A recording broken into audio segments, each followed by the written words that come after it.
আজকের রান্নায় বাদ পড়েছে সবথেকে চেনা মুখ পেঁয়াজ।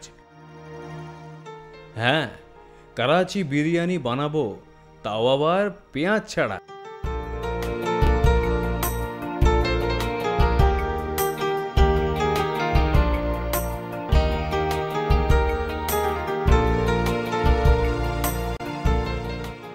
প্রথমেই চাল ভিজিয়ে রাখবো।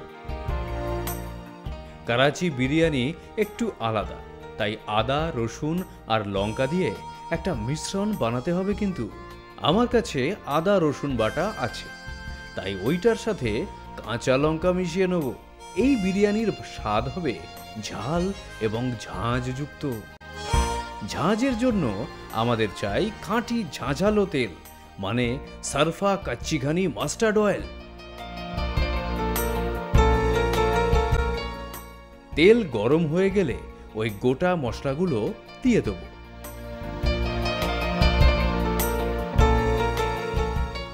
আদা, রসুন, কাঁচা লঙ্কা বাটা দিয়ে ভালো করে মিশিয়ে নেব। পেঁয়াজ বাদ পড়েছে, তাই তার পরিবর্তে এসেছে টমেটো। বাটা মশলার সাথে হলুদ গুঁড়ো, লঙ্কা গুঁড়ো, জিরে গুঁড়ো আর লবণ দিয়ে ভালো করে মিশিয়ে নেব। দেখতে হবে যাতে টমেটোগুলো একদম মিশে যায়। এই রান্নায় কিন্তু একটা প্রধান উপকরণ হলো টক দই, তাই টক দই দিয়ে ভালো করে মিশিয়ে দেব। এবার মাংসগুলো দিয়ে ভালো করে কষিয়ে নেব।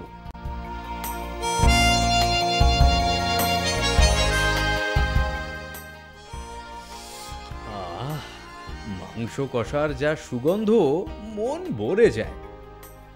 মশলা থেকে তেল ছাড়তে থাকলে জল দিয়ে দেবো। চিন্তা নেই, এই বিরিয়ানিতে কিন্তু আলু থাকবে, তাই আলুগুলো সেদ্ধ করে নেব।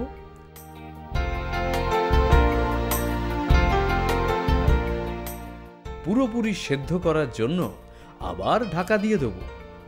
অপরদিকে আমরা ভাত রান্না শুরু করব। তেজপাতা, লবঙ্গ, গোটা গোলমরিচ আর লবণ দিয়ে ভিজিয়ে রাখা চালগুলো দিয়ে দেব।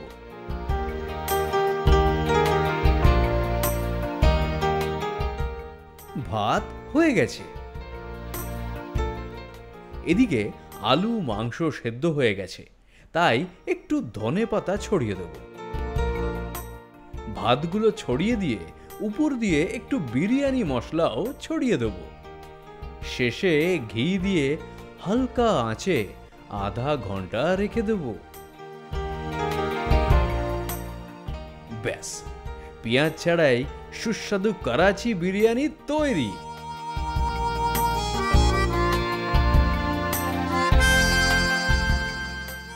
পেঁয়াজ ছাড়া সুস্বাদু করাচি বিরিয়ানি বানাতে বাড়িতে সারফা কাচ্চি ঘানি মাস্টার্ড অয়েল আনতে ভুলো না কিন্তু। কেনার জন্য ফ্লিপকার্ট আর অ্যামাজনের লিংকস ডেসক্রিপশনে দেখে নিও।